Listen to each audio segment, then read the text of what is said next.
Classes. आज हम नया लेसन स्टार्ट कर रहे हैं, लेसन नंबर 8 मोशन। इसका क्वेश्चन नंबर 1 है, an object has moved through a distance, can it have zero displacement? If yes, support your answer with an example.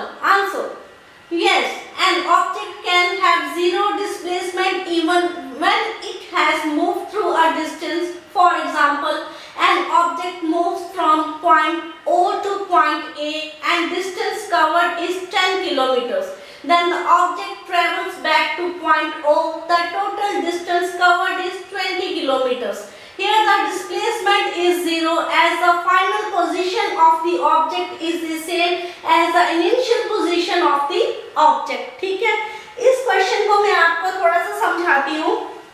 अगर कोई ऑब्जेक्ट कुछ डिस्टेंस मूव करता है तब भी उस ऑब्जेक्ट की डिस्प्लेसमेंट जीरो हो सकती है।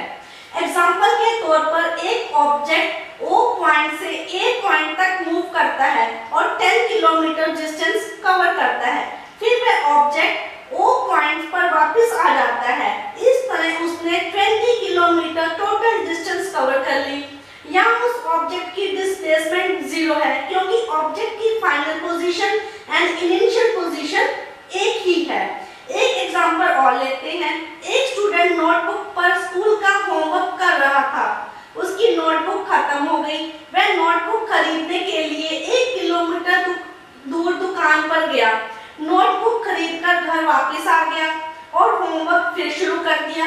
इस तरह स्टूडेंट ने एक नोटबुक के लिए लगभग 2 किलोमीटर डिस्टेंस कवर की। दूसरी तरफ उसकी final position and original position में कोई भी फर्क नहीं है। वह जिस प्लेस पर बैठकर पहले पढ़ रहा था अब भी वहीं पर बैठकर पढ़ रहा है। इस तरह उसकी डिस्प्लेसमेंट जीरो है। ठीक है, इस क्वेश्चन को आप नोट कर लीजिए।